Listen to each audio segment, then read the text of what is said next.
Hey, we are back for another review of Sisters. We are on season 8, episode 4, entitled Showing Out. And we pick back up with Hudson. He is questioning Andy as to why she's there at the hospital. And then he says that, he's not buying her victimhood and this place that she sits in all the time.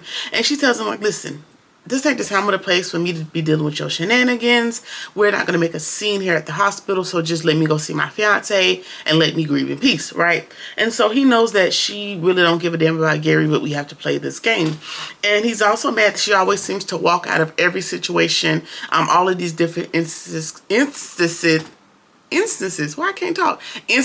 scot-free. So he's like, you're always the catalyst for all these things that go wrong in people's lives, and you always seem to walk away with your hands with no blood on your hands, so to speak. And so that seems to be his big gripe with Andy. Like, she gets to be in all these situations with these different people and she walks out without any repercussions, as if PTSD and all the mental ramifications are not enough. He wants her accountable. He wants her to go down as well. And so he admits that he had been following her for quite some time, and he knows that she's not as innocent as she proclaims to be. And I'm sure that's going to come back in some other episode. That's going to come back at some point in time to his benefit. Either way, the restraining order, he tells her, like, hey, she tells him, like, oh, it's good to know that thanks for admitting that you'll be following me. A restraining order is soon to follow. And so Hudson seems to believe that Gary was blinded by love. Child, don't know how he got that. And Andy's like, you can't believe that as much as you sat by and watched him destroy people's lives. You cannot feel bad for him. You cannot in your right mind think that he was blinded by love, that he couldn't see who I was, or whatever you think I am. Either way, we see Hudson, and there were multiple times in this scene or in these upcoming scenes where he physically puts his hands on Andy, not as far as hitting her, but like grabbing her arm to physically stop her from going to see Gary and doing what she needs to do. And it was really pissing me off because Mr. Curly Head, sir, unhand me. Either way, we see Barney Fife. I'm calling him Barney Fife because I don't remember his name. He shows up just in time to break up the little tiff that they got going on. His ass was supposed to be guarding Gary's door because we're just to presume that Hudson hired him to make sure nobody came to finish the job, right? And he was down in the cafeteria eating while he was supposed to be watching Gary's door, which is why somebody was able to get in there in the last episode and put something into his IV, which maybe it's Hudson. We don't know. It's some man. My guess is that it is a gentleman. Either way, Hudson pulls out the power of attorney paperwork, and Andy's looking like, what? He's like, yeah, you can't let her go in there, Barney Fife, because I am his POA, and so she cannot go in there. And so we jump over and we see Robin asking for Tima, like, hey, who you on the phone with just now? And that was Andy. And he's like, listen, she tried to deny or whatever, but he knows that it was with Andy because he knows that they are friends outside of, boss-employee relationship. And so he knows, he tells her, like, hey, I know y'all friends outside of this thing, and I know you're looking out for her, but just keep in mind that we're on the same team, blah, blah, blah, whoop-de-whoop. And then he also tells Fatima, like, listen, I also have her best interest at heart, and Fatima, she ain't really buying it. And she's like, can I speak freely? Without fear of repercussions, losing my job, anything to that effect. Can I be honest with you? She's like, go for it. And she tells him, listen, I know that you and Andy had an intimate relationship outside of the office, and I know how things ended. And so I'm not sure that you could be trusted because I know that you guys did not end on the best of terms. And, since we're here, speaking of you, to you, why were you here in the first place? Like, you showed up in the nick of time. Like, you came all the way from, I don't know, Italy, England. I don't know where he was. Somewhere overseas, right? In the nick of time. Do you really want me to believe that this could not have been by your design, that you could not have orchestrated something to this effect with all your power and your influence? And, and am I not to believe that you did all of this just to be the hero? And he's like, so you think I really could have orchestrated all of this, had all of this line up and, be timed out to the T just so I could come in and be a savior to my ex-girlfriend? It's a bit far-fetched. However, it's an interesting theory because stranger things have happened, right? Right. But anyway, he claims that it's purely coincidence and he's just here to help out until all of this blows over. All right, so Fatima agrees to help Hayden ensure that so that Andy's workload doesn't fall to the wayside, so it doesn't jeopardize her chances at partner.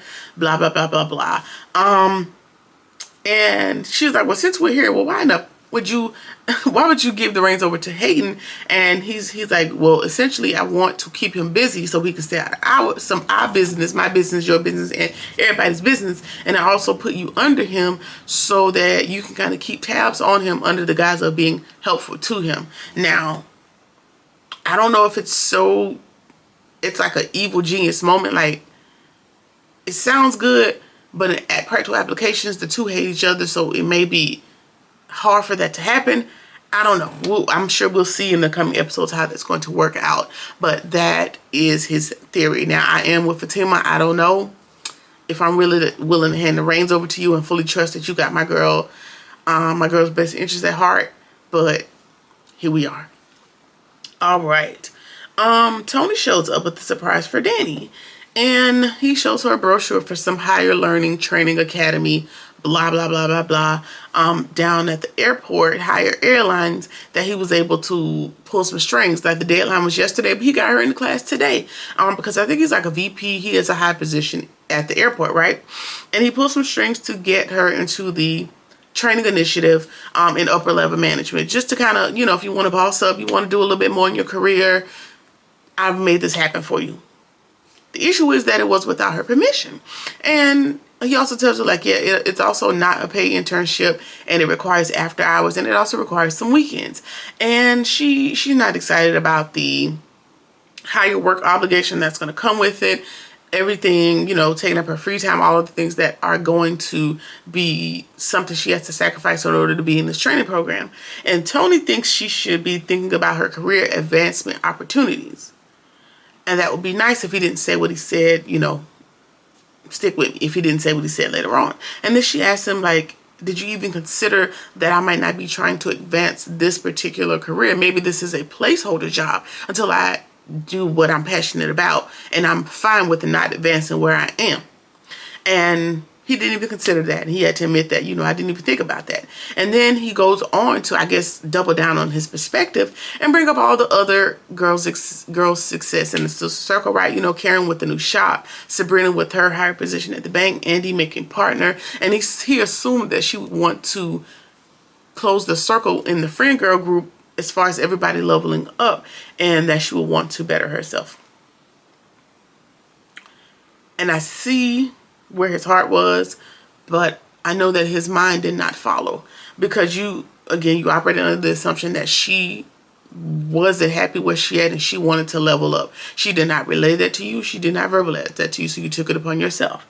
And I can see, staycation, roses, a vape in Danny's case, some other smaller scale surprise. But like she said, you basically added another job to her plate that she did not imply or explicitly state to you that she wanted. I'm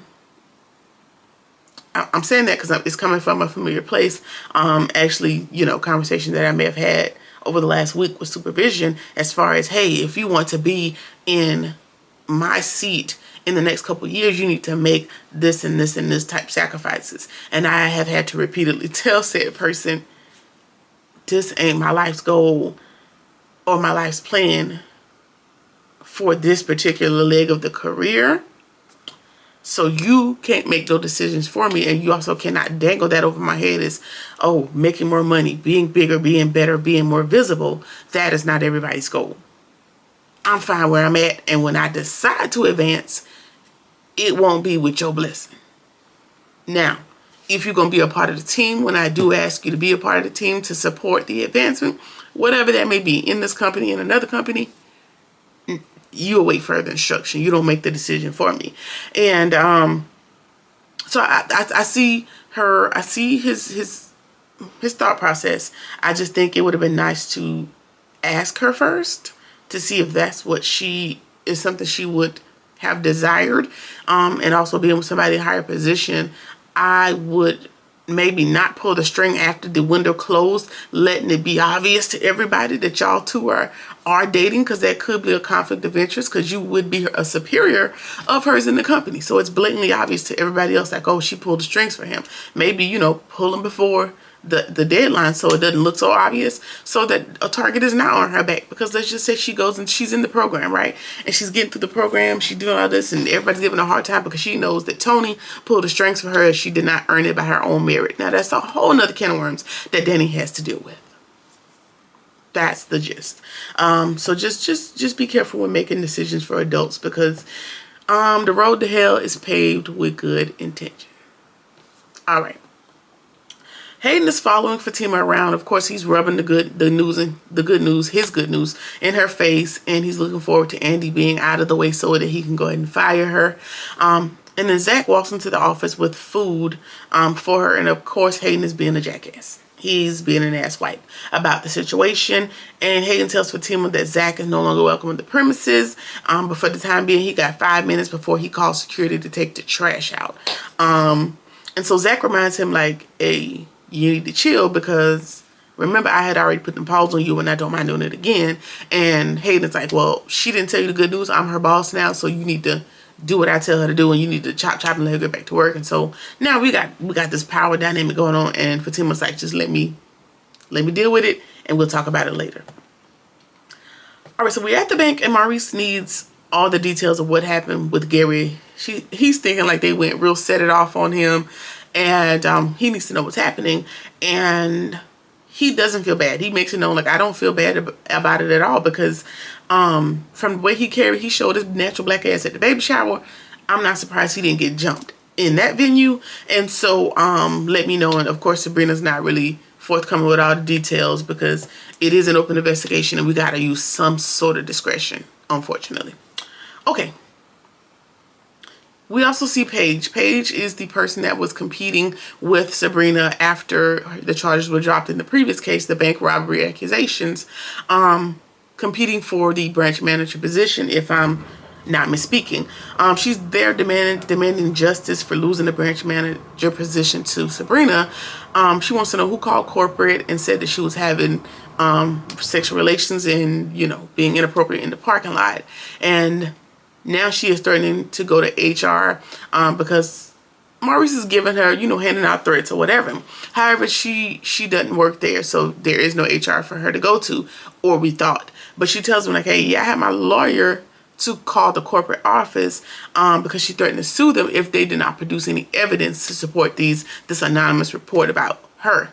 So now she is back at that branch. She's not branch manager. She's back, but she's going to make it hell for Maurice and Sabrina. And now we're going to have to deal with little Miss Paige and her white woman rage. So that's going to be annoying. Okay. Andy wants to know, why in the hell would Gary give Hudson power of attorney? She's kind of questioning the validity of the document, and it appears to be valid as far as we can see. Now Hudson is just kind of rubbing it in her face, and she's like, okay, whatever, ain't nothing I can do, I'm gonna go ahead and head out. And now here's another instance of where he's grabbing her arm and tells her, you know what, I changed my mind. So we went through all this back and forth of, you not going here, Barney Fife ain't gonna let you in, I'm power of attorney, blah, blah, blah, blah. And then 1 second later, he was like, you know what, I think it's a good idea for Gary to see his fiance. And then he lets her in to go see Gary with no more fight. And of course, in my opinion, this is a setup. It's definitely a setup, because, and this is why I'm saying that he is the one that put whatever into Gary's IV, because now Andy's going to be the last person to see him well and going to be accused yet again of being the person that put him in the state that he is going to be in by the end of the episode, which we'll talk about. All right. Fatima tells Zach that she feels that Robin is trying to keep her busy or distracted, and that she is asking Zach, like, hey, do you think Robin could have did it? And Zach is like, well, what would be the reason? And she was like, it could be to get back at Andy and to get back at Gary, because remember, Andy, they didn't end on good terms, but even greater, Gary and Hayden tried to take over his business. Like, this is his bread and butter. Like a partner in a law firm, that's a big thing to take from somebody, and that could have had a lot of ramifications. So it's probably worth unaliving somebody about. So could be him. Exactly, like it's a bit far-fetched, but Fatima's not gonna let it go. And it is kind of seem like you're telling her that you want her to be eyes on Hayden, but I feel like if Hayden is up to his neck in Andy's caseload and you are making sure that people are not doing personal calls and all these different things on the clock, he's already busy. So Fatima's eyes may not make him any less of a busybody. I don't know, but we'll see what happens. I'm still confused about that. Karen's at the shop and a lady storms in to confront Pam and Karen, demanding to speak to the owner and that she has some kind of issues with Roots to Riches, and she pulls her hat off and her edges are missing in action. And she's saying that Roots to Riches did something to her hair, and now she needs to take that up with both of the co-owners. In the meantime, Tony is telling Danny that she could use some guidance. Yeah, that she could use some guidance in life, as if she's a 13-year-old and, you know, needing to figure out how life works. Either way, he is upset because you told me I needed guidance, as if how I'm guiding my own life is insufficient. And I'm getting louder. I'm matching your energy. And he is getting upset because people are staring and now it seems being caused or whatever. And he's asked her, hey, what kind of man would I be if I see an opportunity to basically put my woman on and I don't do it? And she was like, yeah, one that knows his woman well enough to know that I should consider her first and know that she's fully capable of propelling her life herself on her own. And she was like, well, if you want to be guiding somebody, catch a flight to Paris where your kids are, or Italy, or wherever they are located, and guide your churn, basically, because I don't need your guidance. And he thinks that she is projecting when all he's trying to do is help. And so there's that thing where, you know, you speak up for yourself and you're accused of being aggressive or having an ego or being defensive or projecting because you are clearly and distinctly expressing what you desire for yourself. America. Anyway, he offers to remove her from the program. She was like, well, why not would you do that? You cannot do that because that is going to look bad on the both of us. So even in your offense to me, I have to make us look good. Plight of black women, of course. Either way, she has to make him look good because I can't back out of this program. You have already pulled strings. Mind you, again, the program was closed. You pulled your higher level strings to get me in the program. And now because I don't want to do it, I can just back out where everyone else that had to fight, may potentially fight to get in the program, has to see it through. Now I got to see it through because I can't make me look bad and I can't make you look bad, even though you the person who put us in this situation. So yeah, now she's got to see it through, but she reminds him yet again that I am perfectly capable of making decisions for my own life. It's nice to have and be in conjunction with you or in partiality with you and in counsel with you. How the ultimate decision ain't yours. That's the moral of that story. Either way, we jump back over to Karen's shop, and the lady at the shop blames her missing edges on Roots to Riches, and she threatens to go public with her complaints. She also accuses them of giving her alopecia, and then she goes live and she's just being irate and just out of control. And Karen asks her, like, what proof do you have? She just keeps saying, Roots to Riches was the only thing I used. Roots to Riches was the only thing I used. And she was like, okay, well, what do you want us to do? What is the resolve here? And she was like, oh, I want $400,000. You need to pay up or I'm going to sue you. Girl, get the hell out of my face. Like, take it to trial. If you got the money to cover the court costs, let's just go ahead and deal with it that way. But we'll see what happens with that. But I'm sure, girl, if you have alopecia, that's probably pre-existing, and Roots to Riches may not. Now, I may have agitated an existing condition, but that would have been your own research to do. But what else? All right. Andy finally goes on to see Gary, and he's looking real bad off. And she's having this dialogue, like kind of asking him all the questions and getting all the clarifications, even though he's unconscious. I'm just having this dialogue with herself. And she appears to be really sad. Like we see some tears coming down because prior to this point, she did have real emotional ties and attachment to this person, and she really thought this was her person once upon a time. And so, you know, those feelings are coming up even though she don't really feel that way anymore. Anyway, she's asking like, how did things get so bad? How did we end up here? She recalls there being a time when she really did love him and care about him, and she had given him chance after chance after chance to be the good man that she knew he was capable of. However, he proved himself to be incapable, and was it all worth it? She wants answers. And then we see Gary's eyes open for about 4 seconds, and then he starts to seize up, and we see him foaming at the mouth, and we are going to assume that that is the result of whoever that was putting whatever that is in his IV. And so again, I can already just project that Andy's going to end up back in the interrogation room, and we'll see how Robin is going to help her out of this, unfortunately. That is how the episode ends. That was season 8, episode 4. I would be interested in knowing like what's going to happen with Gary. Like, did somebody finish him off? And when whoever it is that did it, it took a very long time for that medicine to kick in. So it's giving like calculated. Like, so hear me out.